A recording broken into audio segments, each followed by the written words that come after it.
नमस्कार मंडळी, मनमोकळमध्ये आपलं पुन्हा एकदा स्वागत. मित्रांनो, कधी विचार केलाय का की आरशात दिसणारा आपला चेहरा आणि आपण जगाला दाखवतो तो चेहरा यात नक्की किती अंतर असतं?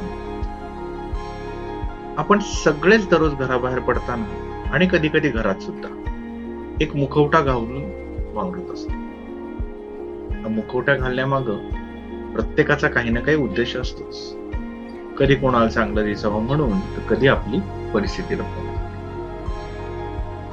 असाच एक अनुभव मला एका ट्रॅफिक सिग्नलवर आला. माझ्या समोर एक आलिशान कार थांबली होती. त्या कारच्या खिडकीतून एक 5 ते 7 वर्षाचा मुलगा डोकावताना दिसला, ज्याने नाटकातील राजाची किंवा राजपुत्राची एक सुंदर वेशभूषा केली होती. छान दिसत होत. कदाचित त्याच्या शाळेत काहीतरी कार्यक्रम असेल. त्याच वेळी सिग्नलच्या दुसऱ्या बाजूने तितक्याच वयाचा एक दुसरा मुलगा धावत आला. त्यानेही अंगाला रंग फासला होता आणि तो पैसे मागत होता. एकाच वेळी नाण्याच्या 2 बाजू एकमेकांसमोर उभ्या होत्या. एकाने वेशभूषा केली होती कौतुक मिळवण्यासाठी आणि दुसऱ्याने रोजच्या जगण्यासाठी. हे बघून मला तिथे नशिबाचा एक खेळ किंवा गरज जास्त प्रकर्षाने जाणवली. ती म्हणजे प्रत्येक जण आपापल्या गरजेनुसार मुखवटा घालून या जगात जगत असतो. खरी गोष्ट इथंच.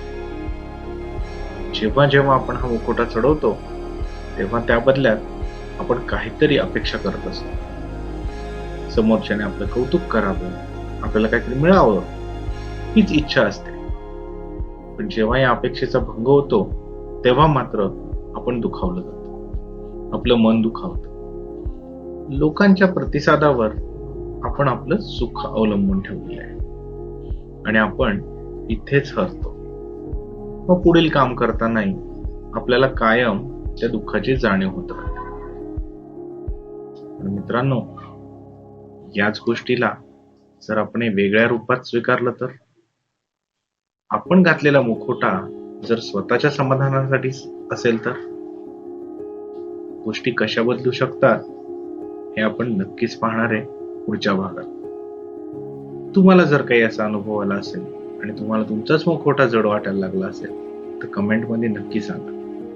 आपण त्यावर नक्कीच एक वेगळा विचार मांडण्याचा प्रयत्न करू. चला तर मनमोकळं सोबत आपल्या विचारांना एक नवीन दिशा देऊया. भेटूया लवकरच. धन्यवाद.